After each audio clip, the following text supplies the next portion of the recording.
Aqui é a Mandy do Geek Mania, e o vídeo de hoje é sobre Corte de Asas e Ruína da Sarah J. Maas. Corte de Asas e Ruína é o terceiro e último livro da primeira trilogia do universo de Acotar, já que tem Cor de Gelo e Estrelas, que é um spin-off que se passa um pouquinho depois desse livro aqui, e vai ter um novo livro, o primeiro livro de uma nova trilogia, que em inglês está A Court of Silver Flames, que em português, em tradução livre, fica Corte de Chamas Prateadas, que vai vir em 2021, então a deusa Sarah J. Maas está sabendo muito bem aproveitar esse universo aqui de Acotar. Eu já vou avisando que esse vídeo vai ter spoilers dos dois livros anteriores e até mesmo desse, já que essa é uma resenha de um último livro de uma trilogia, por mais que vai ter mais livros. Esse livro é o que fecha o arco da Feyre, então vai ter spoilers sim. Então se você ainda não leu nenhum dos livros, ou leu só o primeiro ou só o segundo, eu aconselho em assistir as outras resenhas de Acotar aqui do canal ou outro vídeo e deixar esse vídeo pra depois, mas se você não liga pra spoiler, então vamos lá. Lá em Cor de Neve e Fúria, a gente descobre que a Feyre e o Rhysand são parceiros. Isso é contado pelo Suriel, que também é conhecido como a Gossip Girl de Acotar, e a Feyre acaba não se descobrindo pelo Rhys, já que ele não quis contar isso pra ela, já que no mundo dos féricos a parceria, o laço de parceria é como uma posse de propriedade, se for ver bem. Por lei, teoricamente, os parceiros têm que ficar juntos, pode rejeitar o laço, mas normalmente eles ficam juntos, né? Então o Rhys acaba não contando pra ela que ela não se sentisse pressionada. Mas aí, como o livro não é só de fantasia, tem um pouquinho de romance junto, né? Eles acabam se apaixonando. O Rhys acaba apaixonado por ela desde Corte de Espinhos e Rosas, e aqui em Corte de Neve e Fúria, ela se apaixona por ele, e em Corte de Asas e Ruínas, eles já são parceiros que estão sempre unidos e que se amam demais. Lá no final de Corte de Neve e Fúria, o Círculo Íntimo vai até Hybern para tentar desativar a magia do Caldeirão, mas eles acabam encontrando muitas coisas naquele lugar. Não só o rei de Hybern, obviamente, mas eles acabam encontrando o Juriel ressuscitado. Sim, gente, o Juriel. E acabam descobrindo que o Tamlin fez um acordo com o rei de Hybern, permitindo que o exército hiberniano entrasse na corte primaveril para que eles pudessem destruir a muralha. Sim, gente, justo Hybern, que não só escravizava os humanos, mas também os torturava, e não era pouco, era muito mesmo. A gente sabe isso já por causa da Amaranta, pelo que ela fez com aquela menina que ela achava que era a Feyre, né? E o Tamlin só fez isso porque o acordo dele era ajudar Hybern em troca de ter a Feyre de volta. E aí, nesse rolê todo, a Yent trai o Tamlin e pega a Elaine e a Nesta, que são as irmãs da Feyre, e jogam elas no caldeirão para que elas se transformassem em grã-féricas. Elas são feitas como grã-féricas, assim como a Feyre, de um jeito diferente, mas mais ou menos como a Feyre. E elas odiavam os féricos muito mais do que a Feyre, principalmente a Elaine, que estava noiva de um cara que ele tinha uma família que odiava féricos e os caçava, fazia de tudo para tentar matar um. E a Nessa também tinha um repúdio muito forte por féricos. E agora elas são grã-féricas. Nesse rolê todo acontecem muitas coisas. As rainhas humanas traem praticamente o povo delas inteiro. A gente descobre que o Lucien e a Elaine são parceiras. E a Feyre acaba tendo que fingir que foi enganada pelo Rhysand pra que ela ficasse com ele, não com o Tamlin. Ela finge que ela ainda ama o Tamlin. O Lucien tá desconfiado, porque, né, essa raposinha é esperta, né? E aí, o Círculo Íntimo tira as irmãs da Feyre lá de Hybern e levam lá pra Velaris. E a Feyre volta pro Tamlin, mas antes disso ela pede pro rei de Hybern quebrar a parceria dela e do Rhys. O Rhys fica preocupado, né? Mas aí a gente descobre que a parceria não pode ser quebrada. A única coisa que ele acaba destruindo é o acordo entre eles. E aí, quando a Feyre volta pro Tamlin lá na corte primaveril, ela tá lá como uma espiã e é descoberto que ela e o Rhys tinham se casado uma noite anterior e que agora ela era a Grã Senhora da Corte Noturna, a primeira Grã Senhora de Pritchard. Agora em Corte de Asas e Ruína, após todos esses acontecimentos, a gente vê uma Feyre que tá super feliz em voltar para a corte primaveril e para o seu grande senhor, que está super traumatizada com o que supostamente aconteceu em Velaris lá com o Rhys. E Velaris agora foi exposta para todo mundo. A cidade que o Rhys tentou proteger com unhas e dentes por séculos.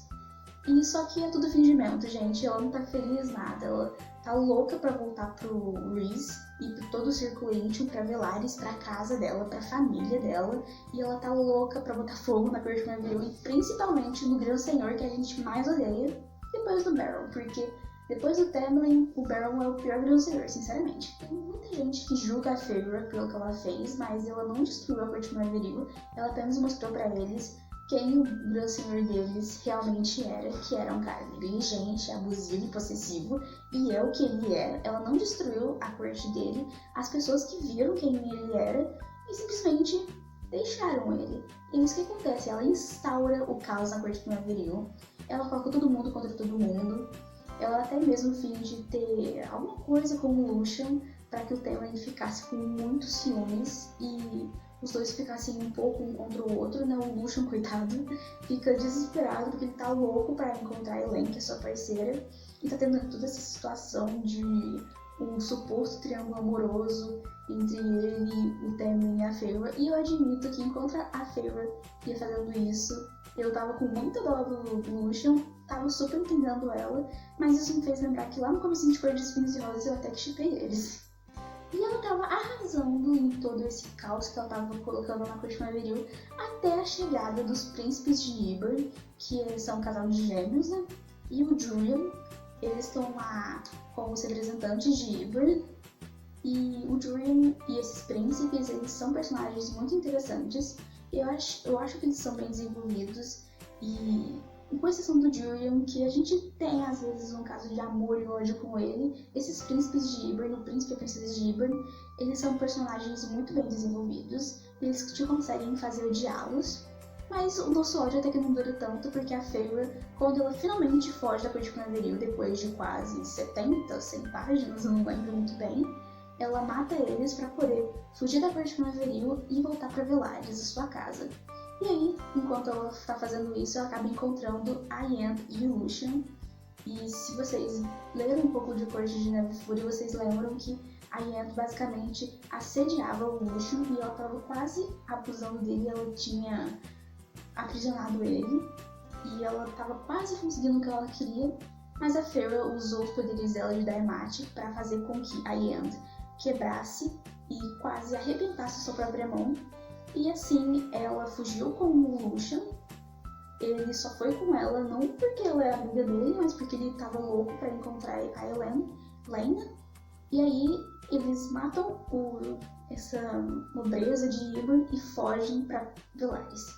Depois de muitos conflitos, onde a Feyre e o Lucien tentavam fugir da Primaveril e não podiam atravessar, já que a realeza de Ybor tinha colocado veneno de féricos neles, então eles não podiam atravessar.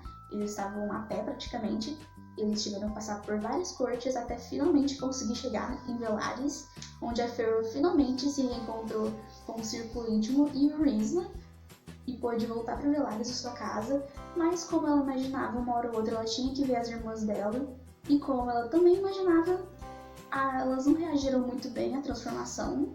A Nesta continua ácida e muito mal educada, como sempre. Mas mesmo que ela seja bem mal educada, eu gosto muito dela. Eu acho que ela é uma personagem muito bem trabalhada. É uma personagem que tem muito futuro, que tem várias camadas e, assim, ela é o tipo de personagem que eu gosto. Ela tá muito rabugenta, mas muito rabugenta mesmo. Ser Granférica fez ela ficar muito mais insuportável. E a pessoa que mais sofre com isso é o Cassian, o tadinho do Cassian, né? A gente sabe que lá em Corte de Neve e Fúria rolou uma tensão entre eles. Tem muita gente acreditando que talvez eles sejam parceiros.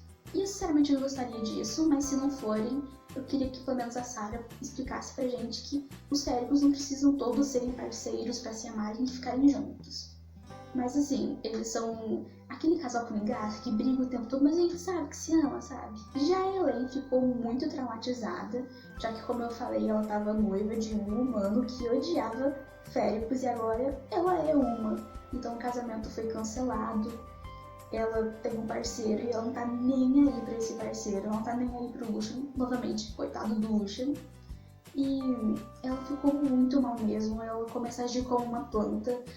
Eu assumo que a gente fica com muita raiva dela, porque eu já não gosto muito dela, porque eu considero ela muito egoísta. Ela é aquele tipo de pessoa que você agrada, que você paparica, mas ela não faz nada, tipo, pra corresponder. Tipo, não é recíproco, é sempre ela sendo mimada e nunca faz nada em troca das outras pessoas. Tá que ela já comprou tinta pra Feyre lá no primeiro livro, que a Flor conta isso pra gente, mas sei lá, eu não sinto que ela é uma pessoa muito recíproca. Eu sinto que ela é uma pessoa que gosta mais de receber do que de doar, sabe? Mas aqui eu super entendo o porquê que ela ficou tão traumatizada, né? E ela começa a falar umas coisas muito nada a ver, né, teoricamente. Todo mundo começa a achar que ela criou na batatinha, né? Mas não, gente. Ela passa o livro inteiro avisando eles sobre coisas que vão acontecer, porque ela é uma clarividente. Ela consegue ver coisas do futuro e até coisas que já aconteceu. E ela fala essas coisas de uma forma muito bagunçada, porque ela ainda não entende muito bem o poder dela, né? Então, por isso que eles acharam que ela tava louca. E esse foi o presente, né, o dom que o Caldeirão deu pra ela, que é o único dom que pelo menos a gente consegue entender, porque o Caldeirão também deu um dom pra Nesta. A Nesta, ela tomou uma essência muito forte do Caldeirão, mas a gente não sabe o quão forte é essa essência que ela tomou do Caldeirão, o quão poderosa ela é, já que a Nesta, ela não gosta de revelar muito sobre os poderes dela, mas a gente sabe que ela é bem poderosa. Tem até gente que acha que ela como se ela fosse uma deusa da morte. Por causa dessa guerra iminente que eles têm contra Ybor, toda a Pritchard contra Ybor, né? Já que agora a guerra realmente está se aproximando, esse livro é sobre guerra, a gente finalmente conhece os grãos senhores das outras cortes, né? Já que agora toda a Pritchard vai ter que se reunir. E com certeza o meu favorito foi o Ellion, que a gente acaba descobrindo que é o pai do Lucian, gente! Babado! Mas além disso, além de conhecer os grandes senhores, a gente pôde conhecer muito mais do poder do Rhys. Já tinha sido falado pra gente que ele era o grande senhor mais poderoso da história de Pritchard, mas só saber disso não significa nada, né? Mas aqui nesse livro a gente consegue ver que isso realmente é verdade, e isso fez toda a diferença. Ele acaba demonstrando um pedacinho desse poder dele lá no meio do livro, na reunião dos grandes senhores, quando ele simplesmente tira a voz do Tamlin enquanto ele estava sendo mimizento. Sim, gente, ele tirou a voz do Tamlin. E foi muito engraçado e eu fiquei, é isso aí, patrão, esse é o patrão. Que tipo assim, vamos ser sincera, gente, o Tamlin é insuportável. E sobre o Rhys e todo esse poder dele, ele acaba demonstrando muito mais na guerra, onde ele meio que passa por uma metamorfose, eu acho que essa é a expressão. E assim, gente, ele realmente é o grande senhor mais poderoso e incrível. E pra minha opinião, o segundo melhor é o Ellion. Sério, gente, os melhores dos senhores são o Rhys e o Ellion. Nesse livro a gente acaba conhecendo um pouco melhor o nosso adorado círculo íntimo, até mesmo o Ezreal. Ele acaba falando pouco, mas até que a gente começa a saber algumas coisas a mais sobre ele, que ele, ao contrário dos outros Illyrianos, ele começou a aprender a voar muito tarde, então como ele já era adulto, era um pouco perigoso. E ele contou isso pra Feyre, já que agora ela pode conjurar asas e voar como os Illyrianos. A gente acaba descobrindo um pouco sobre a Mor, coisas bem importantes sobre a Mor, sobre o porquê que ela não ficou com o Ezreal, né? Que a gente descobre que ela até gosta de machos, mas ela prefere fêmeas, então, né? Ela nunca ficou com o Ezreal porque ela não queria usar ele, já que a gente sabe que o nosso bebê Illyriano é especial, então ela não queria machucar ele. E a gente acaba sabendo um pouco mais sobre a Ymran também, sobre como ela fugiu da prisão, sobre quem ela era antes de se aprisionar nesse corpo de férica dela, né? E assim, eu gostei muito de saber mais sobre eles. E eu amo muito a Mor, mas sei lá, a Ymran também tem um espaço muito forte no meu coração, nem preciso falar do bebê Illyriano, né?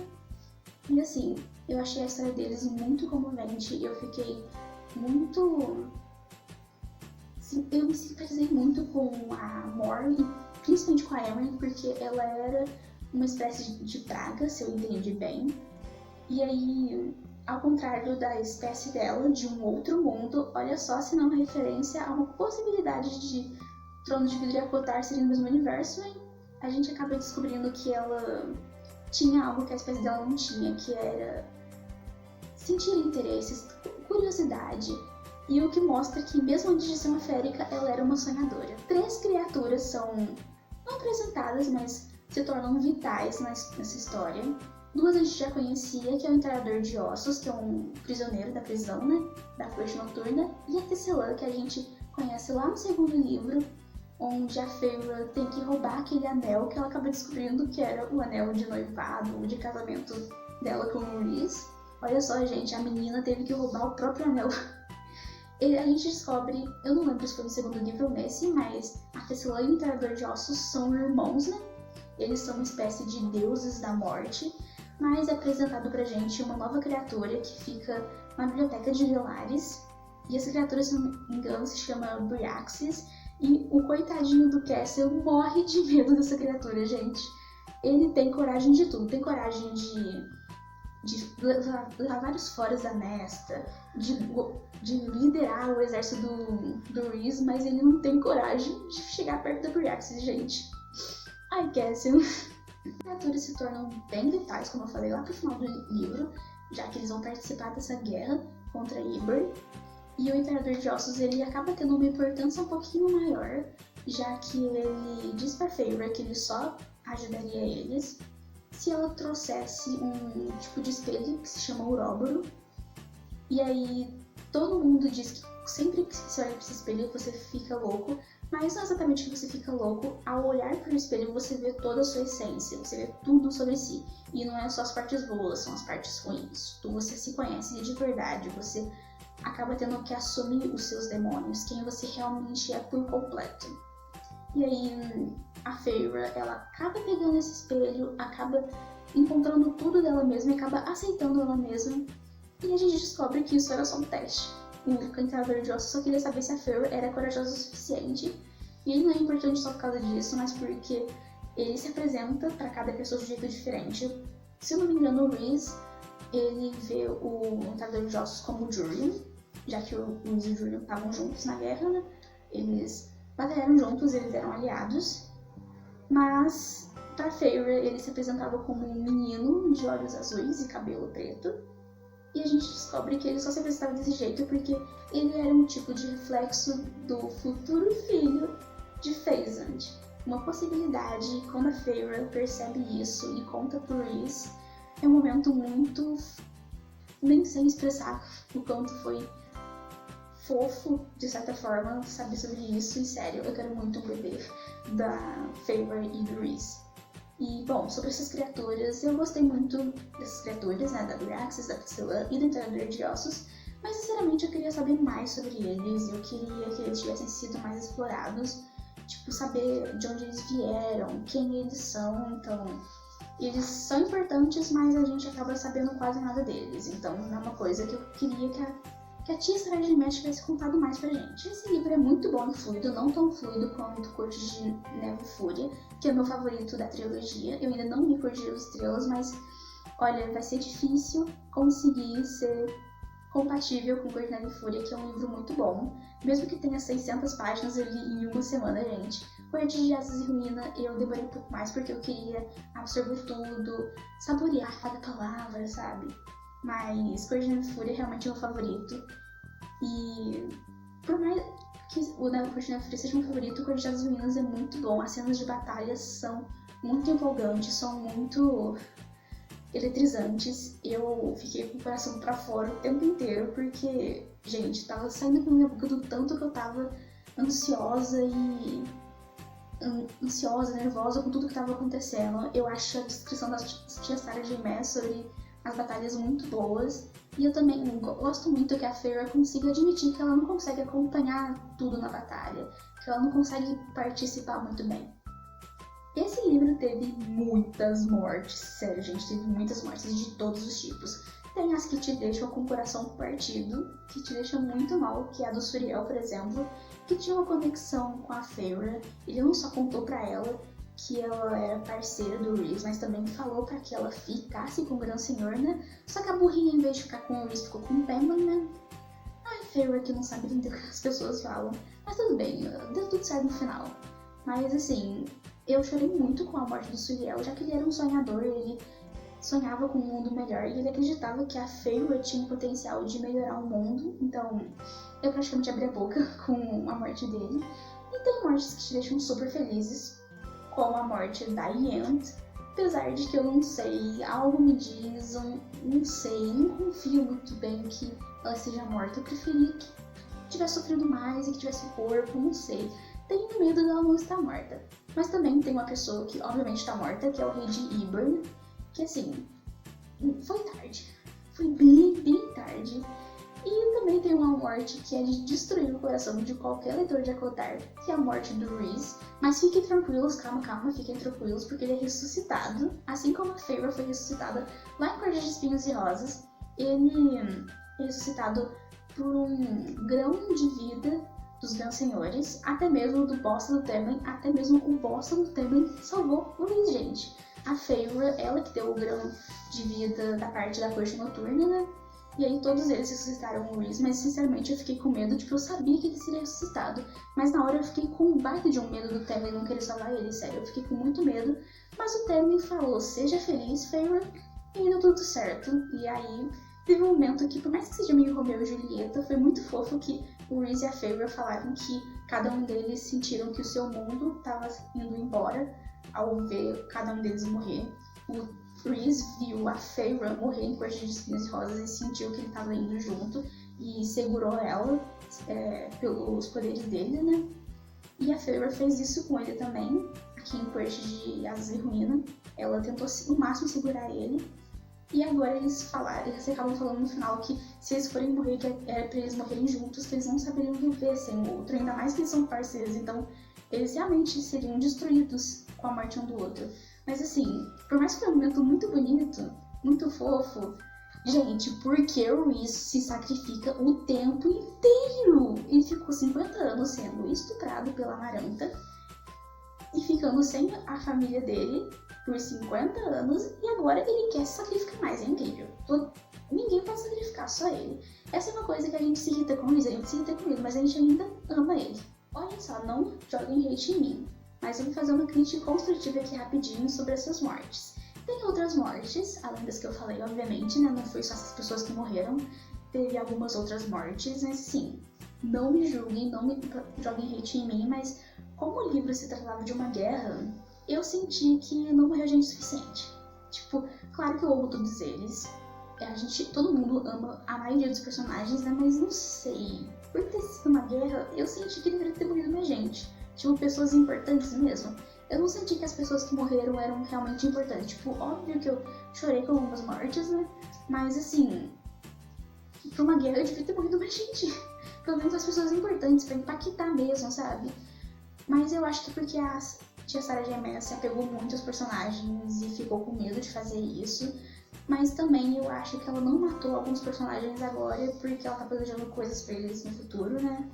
E, sinceramente, se algum deles morrer, aí que eu acho que eu vou chorar mesmo. Se tivesse morrido aqui, eu ia chorar, mas iria aceitar. Mas se morrer mais pra frente, eu acho que eu vou surtar. Mas, tá, vamos confiar na tia Sarah J. Maas, né? Há redenções nesse livro, como o do Jurian e do Tamlin. O Jurian, ele foi um personagem que demonstrou que sabe muito bem ser um estrategista em guerras, já que o tempo todo a gente achava que ele, o humano, estava sendo realmente controlado por Hibern, que ele estava louco, que ele tinha enlouquecido depois do que a Amaranta fez com ele, que ela praticamente ficou com um olho e um dedo dele, né, um osso de um dedo dele, e aprisionou a alma dele se não me engano, foi no olho, e usava esse dedo, o osso do dedo dele como um pingente, né, mas aí ele acabou se mostrando que ele é um ótimo estrategista e que estava o tempo todo ajudando o Hibern para atraí-los depois, né, já que, né, gente, só dá pra derrotar inimigo se conhecer ele bem, né? Se andar com ele, né? Mas o Tamlin, ele foi um personagem que ele mudava de lado o tempo inteiro. Parece que o coitado não sabia o que fazer, sabe? E tipo assim, o Tamlin, ele é um personagem que eu acho que ele foi muito bem construído lá no primeiro livro. Ele serviu pro propósito dele de representar o macho escroto e abusivo e possessivo. E de representar o relacionamento abusivo, né? O relacionamento dele com a Feyre. Mas eu senti que ele foi um pouco se perdendo. Ele é um personagem que ele é de um jeito no livro, de outro jeito em outro livro, de outro jeito no outro livro. E não que eu esteja criticando a Sarah J. Maas por fazer isso com ele, porque, obviamente, eu amo o Reese e odeio o Tellen. Mas, assim, por mais que no fundo do meu coração eu quisesse que o Tellen morresse em Corte de Asas e Ruína, eu sinto que ele precisa de mais construção e, quem sabe, ter uma redenção muito melhor, porque, né, ele fez o mínimo nesse livro. Ajudar a Feyre no acampamento hiberniano e salvar o Reese foi o mínimo, depois de tudo que ele já fez. E, assim, eu acho que talvez ela não matou ele agora, porque ela tá planejando fazer mais coisas pra esse personagem, talvez construí-lo melhor, né?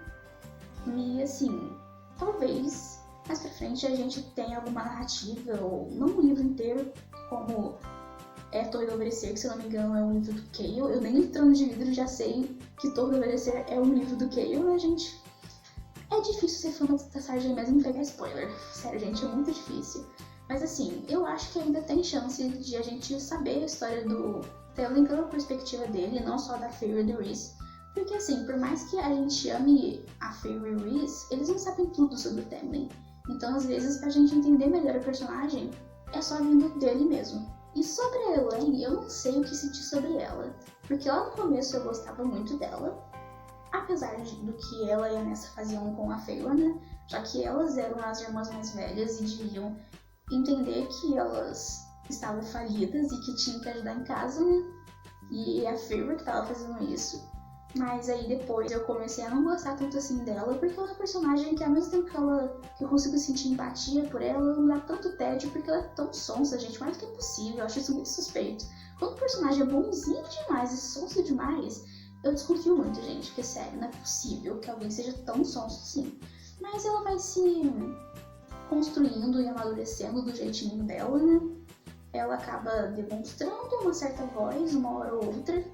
E assim, a Elaine demonstrou que algumas plantas podem ser carnívoras, porque por mais que a Nesta tenha decapitado o rei de Hibern, foi a Elaine quem deu o golpe fatal. E assim, eu esperava que a Feyre matasse o rei de Hibern, eu esperasse que o Reese matasse o rei de Hibern, o Cassian, a Mor, o Ezreal, até mesmo a Nesta, mas não foi a Elaine. E eu fiquei tipo, gente, como assim? Essa eu não esperava de a Sarah J. Maas. Eu vi que teve muita gente que reclamou desse livro porque não teve muito romance, mas gente, assim, a trilogia Corte não são livros de romance, são livros de fantasia, alta fantasia no caso. E assim, eu sei que teve muito romance e hot no primeiro livro, mais romance, nos dois livros teve romance, mas o hot foi mais no segundo livro mesmo, né, se for ver bem. Mas assim, é porque era necessário naqueles livros para a construção dos personagens, mas aqui isso não era importante. Teve romance, teve hot, mas não muito porque não era necessário aqui. Teve em excesso em outros livros porque naqueles livros era preciso.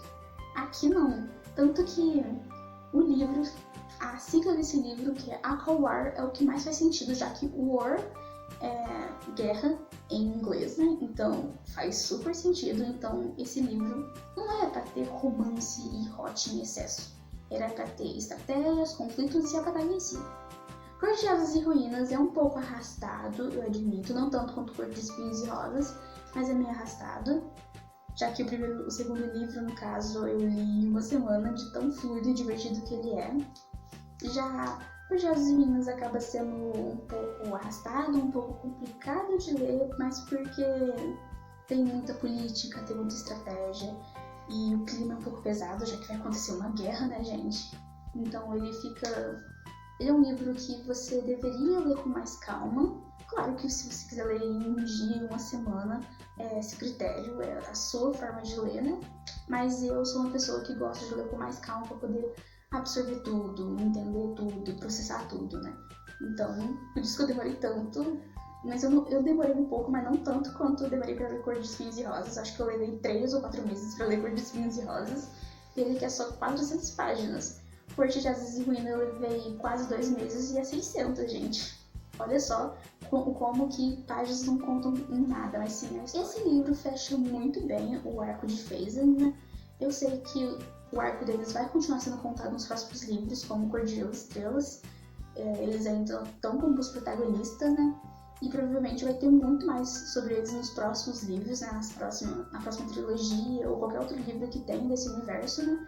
Mas já tá na hora da gente saber mais sobre os outros personagens, saber mais sobre as perspectivas deles, já que não tem só Feyre e Rhys, né? Tem muitos outros personagens e eles merecem ter a história deles contadas pela perspectiva dele, né?